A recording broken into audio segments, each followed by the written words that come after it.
Hello, my name is Ben. And my name's Josh. And welcome back to FPL Graduates. Welcome back to another video. We've had the absolute carnage of a double game week. Now we've got the carnage of a blank game week back to back. It is absolute FPL season. Before we get into our teams, make sure you do subscribe. Around 70% of you who are watching right now aren't subscribed. So make sure you do that right now. And let's get into the first teams. Okay, so a brief look into Game Week 25. I finished on 118 points, which gave me a Game Week rank of 7.5k. So a really, really good week for me. Took a -4 hit. Obviously, we didn't upload last week. That was due to me being on holiday. Apologies. But I took a -4 hit for Van Dijk and Reguilon in, for Estupinan and Fabian Schär. Obviously paid off because Van Dijk got that header against Luton last night as we're recording this. The team in general performed pretty well. Obviously, Haaland was a little bit disappointed on the triple captaincy, but at least he got a return. It could be way worse. Ben will remind us of his Mane triple captaincy a few seasons ago. But yeah, obviously owning the likes of Saka, Watkins, Solanke, that was huge for my game week because obviously those guys, even though they had the single game week, they returned massively. So really good week. Hopefully we can sort of push on. Overall rank now is at 6.6k. So the target is, well, top 10k, but if I can get into the top 1k, that'll be absolutely quality. Looking into blank game week 26. So in goal, Emi Martinez, Forest at home. Villa sort of struggling defensively. Obviously got lots of injuries back there. Forest as well, one of the best sides since Espirito Santos took over. So it's going to be an interesting fixture for sure. I wouldn't say he's a sell. I mean, a lot of managers are looking to bring in Villa assets as they don't blank in Game Week 26 or Game Week 29, which is a massive plus, which we'll touch on after we go through Ben's team. So if you want to know who blanks, who plays, who might blank, who might play, stay around till the end for that. In the defence, we've got Saliba, Newcastle at home. Tough one. Arsenal's defence is one of the best in the league. Newcastle's attack is still decent despite their defence being really poor. So we'll wait and see what happens there. Obviously, Kyle Walker, Bournemouth away. I wouldn't be shocked if he was rotated, but equally, he has played really well. And the only games that he has been sort of rested or rotated was around that sort of incident that he had with the interview with the Sun. Reguilon, West Ham away. Again, not the worst fixture. West Ham aren't in great form at all. And Reguilon's proven that he can get attack and returns in this Brentford setup, which is nice. Obviously, Charlie Taylor is yet to start a Premier League game, coming back from injury. Obviously, come off the bench in the last two. So I'm just sort of hoping potentially that he does get a start against Crystal Palace. Not really looking, well, I don't believe that they'll probably get a clean sheet there anyway.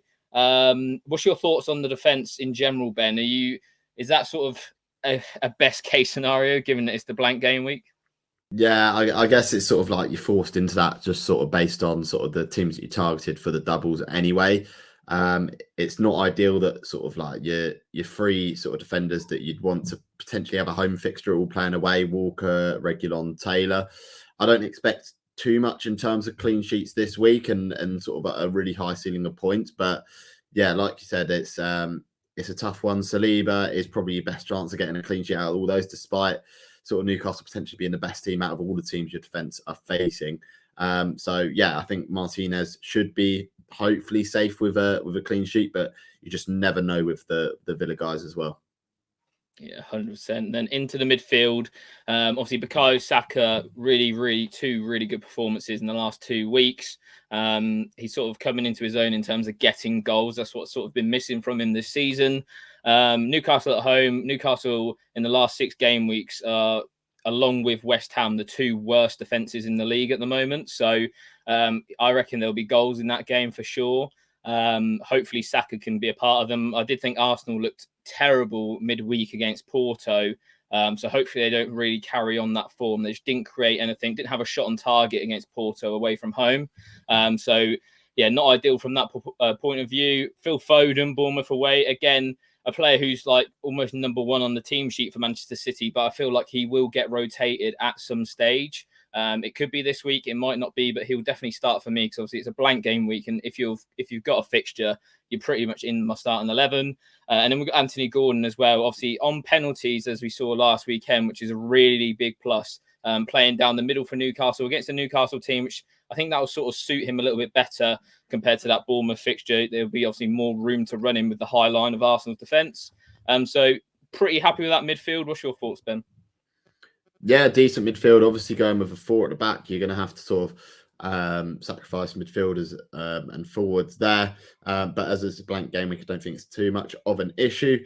You've got players who are all in form at the moment, really, who are bagging goals from wide positions, and Foden obviously from a central one as well.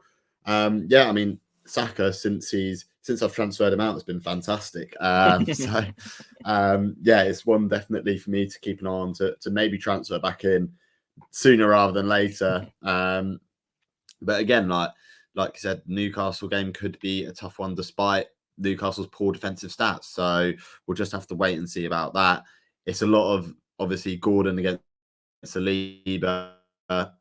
It's one or the other, but Gordon should be playing hopefully up top again, and potentially on penalties as well, which is a bonus as well. Yeah, definitely. And then on to the front three.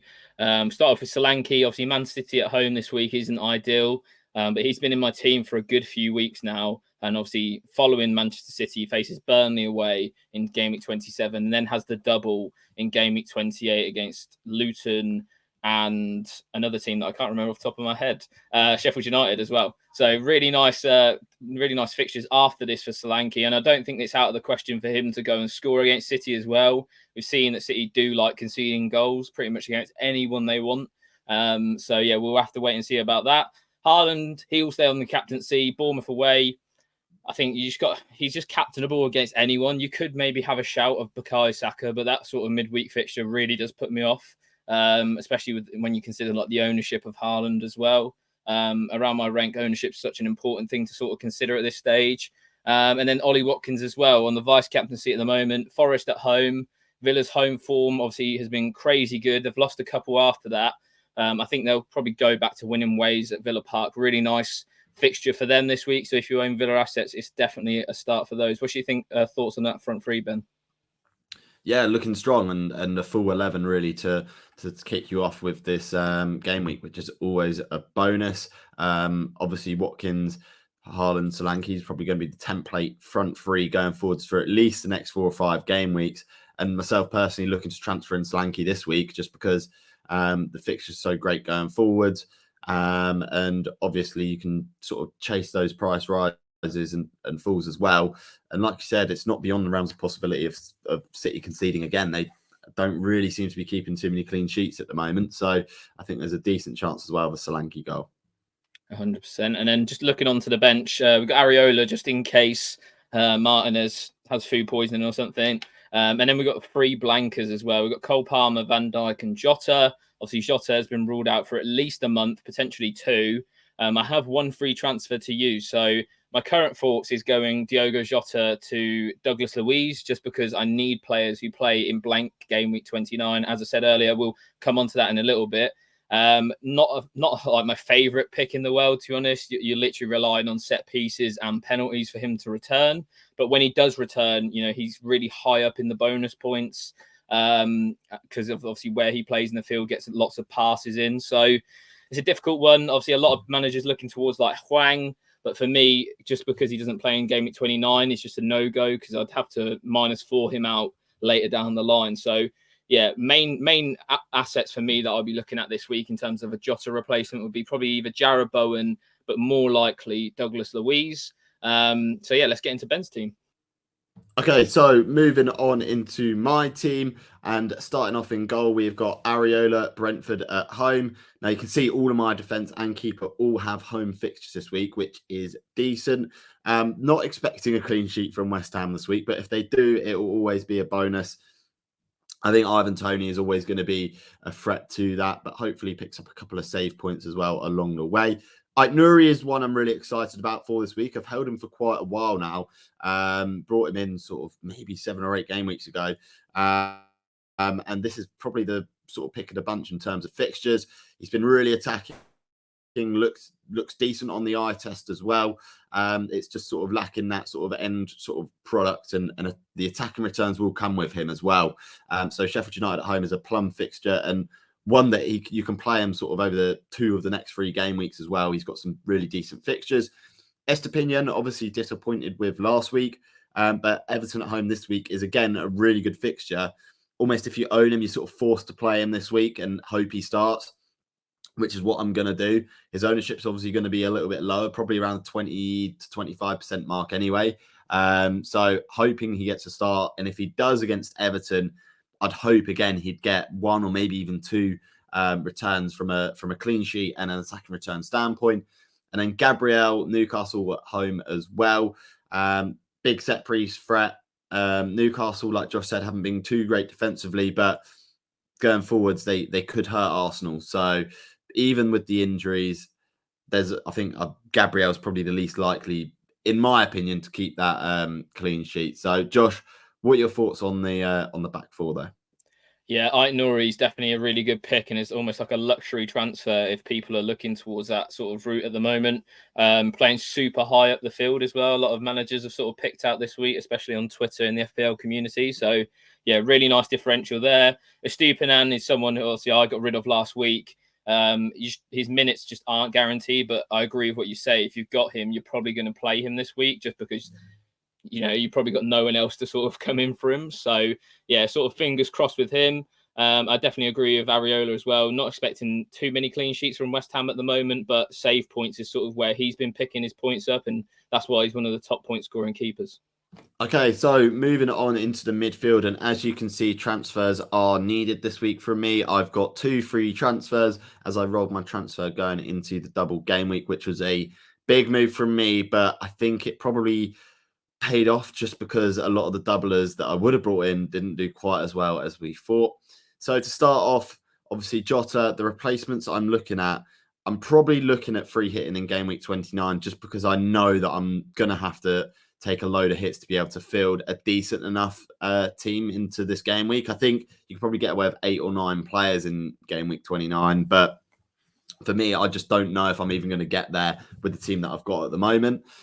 So we've got Gordon, who, again, I've kept for a long, long time, and he's been ticking along quite nicely with returns. Phil Foden, like Josh said, he should be a starter for me.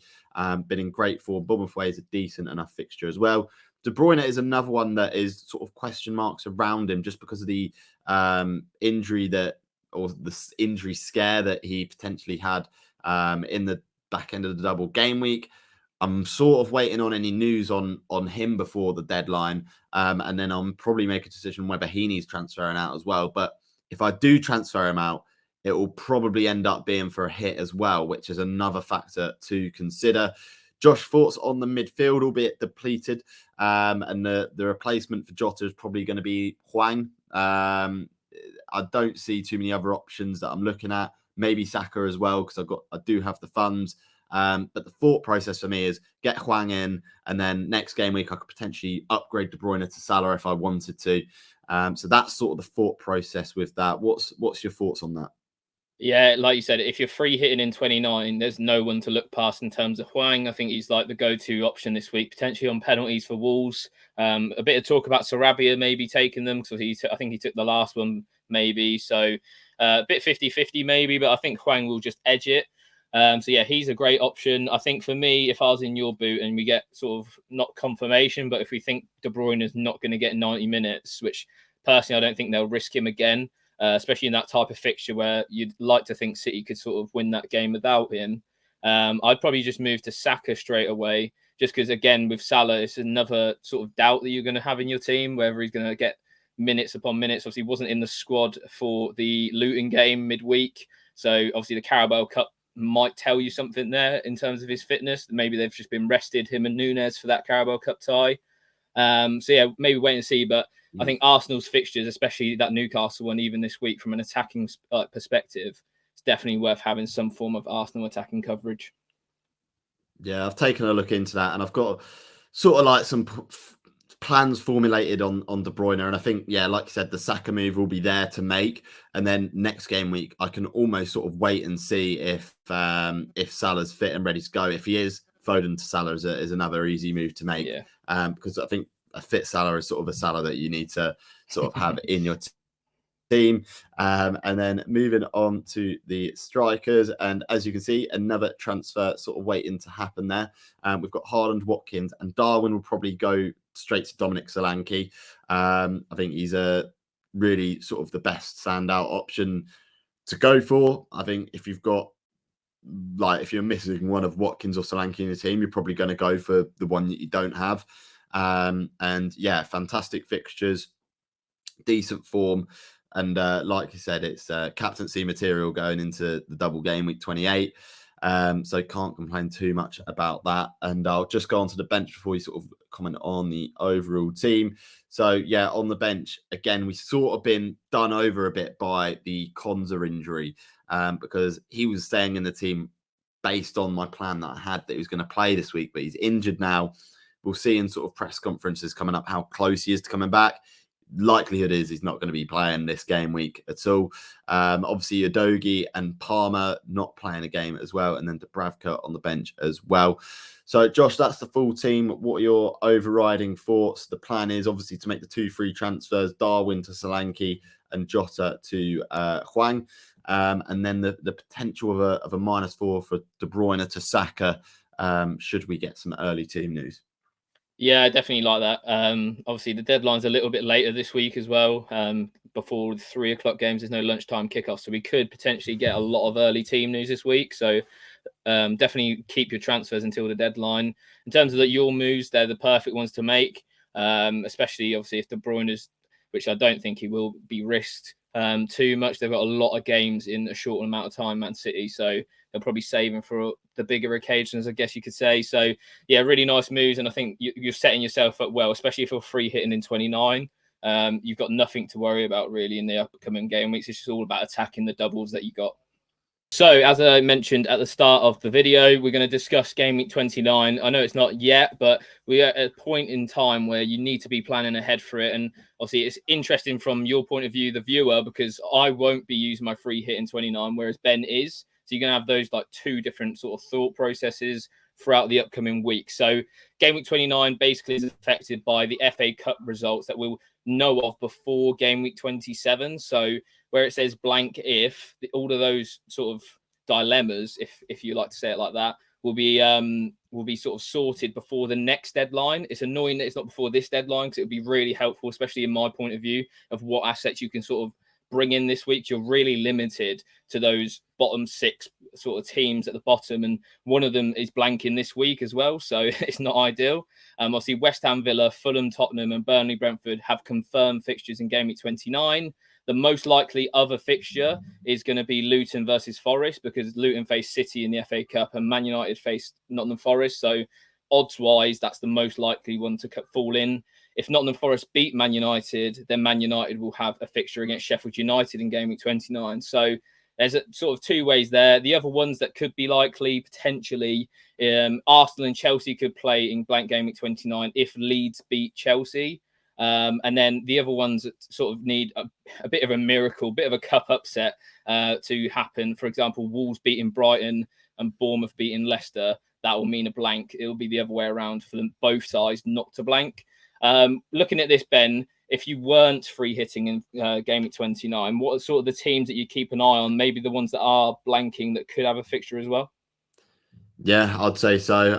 Aston Villa, like you said, is a key one to be looking at for this game week. Sort of loading up on those guys, potentially getting free in. A lot of managers will already have 2 Aston Villa players, so it'll just be getting in 1 more. Brentford has always been a good option to go for if you've had a long-term plan of doing it. Obviously, they've doubled last week. They've got a blank coming up. A non-blank game week coming up as well.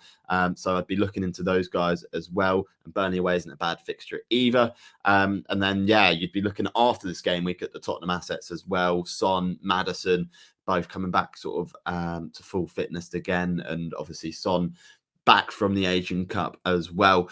So there are a few options there of sort of highly owned assets, but they are few and far between. So you may have to go for a couple of players that you wouldn't usually go with if you were to sort of be planning your free transfers for this blank game week.